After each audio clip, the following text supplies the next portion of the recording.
5ই আগস্টের পরে আমরা যেই জায়গাটায় ছিলাম ঠিক সেই জায়গাটায় আছি। মানে আমরা একটু আগাতে পারি, এক চুল আগানো হয়নি। আপনি বলেন এই যে সংস্কার, আমরা সংস্কার কমিটি, নানান কমিশন, ঐক্যমত্য ইত্যাদি, কোনোটা কি এফেক্টিভ কিছু হয়েছে? ডকুমেন্টারি কিছু হয়েছে? ফাইনালি গিয়ে দাঁড়ালাম কোথায় আমরা?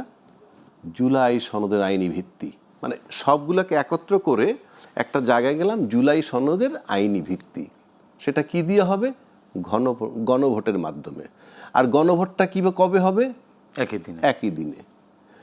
একই দিনে যদি গণভোট, যে কথা আমি আগেও বলছি এখনও বলি, একই দিনে যদি গণভোট এবং সংসদ নির্বাচন হয়, অত্যন্ত বিজ্ঞ রাজনীতিবিদরা এখনও বলেন সংবিধানের মধ্যে আছেন, ওই সংবিধানে চলছেন। আপনি বলেন তো ভাই, যদিও অ্যাঙ্কার সাহেবের প্রশ্ন করা যায় না, তবু আমি বলি আমাদের যে সংবিধানটার কথা বলে তাতে কি বলা আছে একই দিনে গণভোট এবং সংসদ নির্বাচন হবে? এরকম কোনো কিছু বলা নাই। তাহলে আমি কিসে যাচ্ছি কিসে?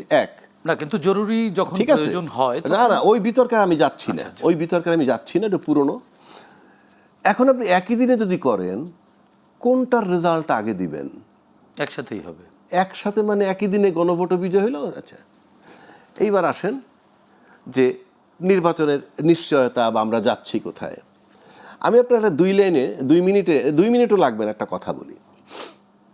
বহির্বিশ্বে গেলে একজন তার শরীর চেক আপ করাইতে, তো যেদিন আসবেন ফেরত ঢাকায়, তার আগের দিন বডি চেক আপ করাইলেন খুব দামি এলাকায়, দেশের নাম বলে লাভ নাই। সেই দামি এলাকায় গিয়ে সব চেক আপ করানোর পর কনফার্ম করে দিল আপনার কিডনি, লিভার, হার্ট, চোখ, দাঁত, কান, নাক, কোথাও কোনো সমস্যা আপনার নাই।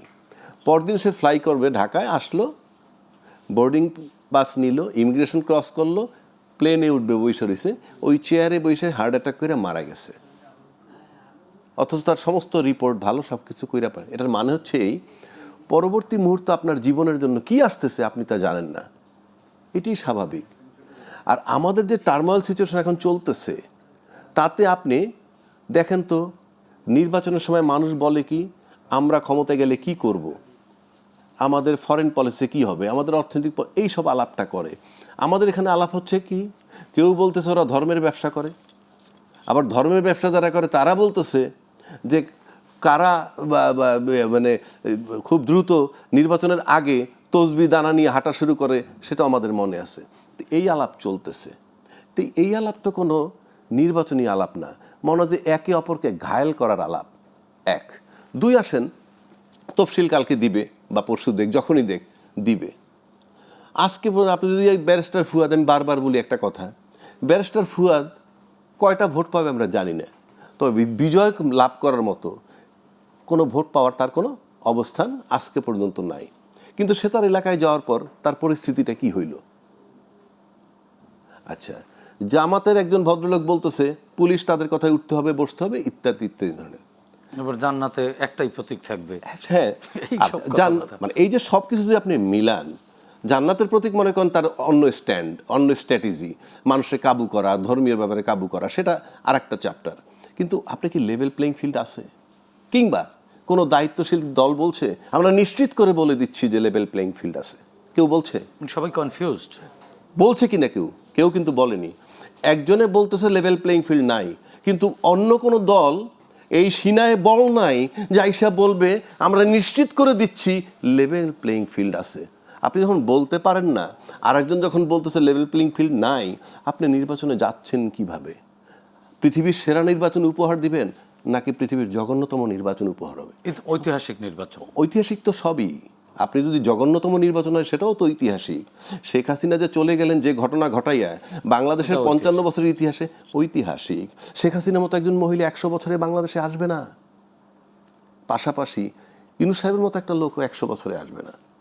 সুতরাং সেই কারণে আমি বলছি যে আপনি এখন আসেন, নির্বাচন নিয়ে আরও কতগুলো ন্যারেটিভ আছে। দায়িত্বশীল দল বলছে অমুক দল দিয়ে প্রশাসন, অমুক দলের ইচ্ছায় প্রশাসন সাজানো হচ্ছে, এবং হাস্যকর কত ব্যাপার, লটারি দিয়েও প্রশাসনের লোক আপনি বন্টন করছেন। আমি তো কোনোদিন শুনিনি যে লটারি দিয়ে লোক বন্টন করে। ভালো কথা, করেন, ঠিক আছে, নিজেদের স্বচ্ছতা বা কোশ্চেন যাতে না থাকে। লটারি তো হবে কি, মনে করেন আপনি একটা খারাপ লোক, আপনি নিজে একজন খারাপ লোক, আপনার দিয়ে আমার নির্বাচনে ভরসা নেই, আপনি করাপশন করবেন, তো লটারিতে আপনি লটারি ছাড়া আসছিলেন কুমিল্লা, লটারির পর গেলেন বুরুঙ্গামারি বা রংপুর, তো কি হবে? আপনি রংপুরে বসে তো ওই একই কাজ করবেন, করাপশন সহই গেলাম। একই কাজ করবেন। তো সুতরাং এইগুলো হলো হাস্যকর এবং কোনো ম্যাচিউরড কাজ না। আর 5ই আগস্টের পরে আমরা যেই তিমিরা ছিলাম সেই তিমিরে কেন আসি, যে আমরা 8টা মাস আন্দোলন মানে কথাবার্তা বলছি, 8 মাস। ঐক্যমত্য যেই কমিশন। সরকারকে আমরা একেবারে অযোগ্য সরকার বলি, আমি সরকারকে অযোগ্য বলি, উনি নির্বাচিত সরকার না, বাট ওনার কিছু ভালো কাজ তো করছে, সেই বিতর্কে আমি সেই আলোচনায় যাচ্ছি না, প্রয়োজন নাই। কিন্তু ওনার সাথে তো আপনার 8 মাস যারা বৈঠক করছেন তারা তো সব বিজ্ঞ রাজনীতিবিদ, তারা ক্লেম করেন যে তারা বিজ্ঞ রাজনীতিবিদ। তো তাহলে তারা এই 8 মাসে একটা ঐক্যমত্যে আসতে পারলো না কেন? আপনি ওই বর্তমান সরকারের উপরে দোষ চাপায় দিয়া, হ্যাঁ, আপনি কি দোষমুক্ত হচ্ছেন? আপনি বুদ্ধিমান, তো বোকার ব্লেমে, বোকার চালে আপনি পড়লেন, আপনি কিছুই করতে পারলেন না, ডাকলেই যাচ্ছেন, ফিরে এসে বলছেন কি যে আমেরিকার থেকে লোক আইসা সংবিধান সংস্কার করতে যাচ্ছেন কেন, যাচ্ছেন কেন?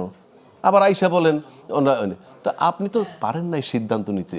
যেই রাজনীতিবিদরা, আমি ব্যক্তিগতভাবে, আপনি নির্বাচনের কোনো বিকল্প নাই, নির্বাচন করে রাজনীতিবিদদের কাছেই ক্ষমতা দিবেন, এইটাই স্বাভাবিক, দেওয়া উচিত।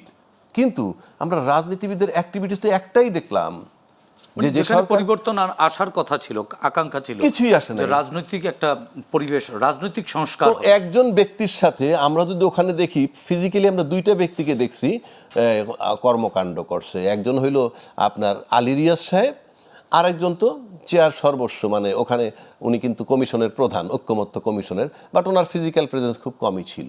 যদি এই 2টা লোককে ধরি, এই 2টা লোকের কাছে আমরা দেখছি 25টা 30টা দলের 60টা লোক রেগুলার গেছে আসছে, গেছে আসছে, 2টা লোকের কাছে থেকে আদায় করতে পারলো না। 2টা লোক তাদেরকে ঘুরাইলো, আর আইসা বলতেছেন উনি অযোগ্য সরকার ইত্যাদি। Who cares? দিন তো চলে যাচ্ছে, যেই তিমি সেই তিমিরে থাকলাম। আবার কেউ সিনাটান করে বলে না যে লেভেল প্লেইং ফিল্ড আছে। আবার জামাত প্রশাসন সাজাচ্ছে, আপনি বলছেন আপনি আবার নির্বাচনে যাচ্ছেন কেন? জামাত যদি প্রশাসন সাজায় তাহলে তো নির্বাচনে তার বিজয় সুনিশ্চিত। আসলে ঘটনা তা না।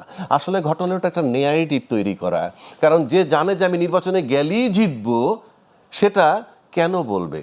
সেই কারণে বলতেছে যে জামাত প্রশাসন সাজাচ্ছে, জিতবে যেহেতু, যারা জিতবে জেতার, তারা ওই ন্যারেটিভ তৈরি করে নির্বাচন নিরপেক্ষ হয়েছে, ওইটা বলার জন্যে, যে প্রশাসন যতই সাজাক না কেন নির্বাচন নিরপেক্ষ হয়েছে। আরেকটা কথা বলি আপনাকে, আমি নির্বাচনের ফলাফলটা, আমার যেটা ব্যক্তিগত ধারণা, বাংলাদেশের নির্বাচন করে সবসময় আমলারা। যত গল্প করেন, বাংলাদেশের নির্বাচন কমিশনের নিজস্ব কোনো ম্যান পাওয়ার নাই। এরা নির্বাচনের সময় প্রশাসনের যে লোকগুলো, সেগুলোই তাদের অধীনস্থ হয়, এবং তারা কারা? নির্বাহী প্রধানের অধীনে থাকে, অর্থাৎ প্রধানমন্ত্রীর অধীনে থাকেন।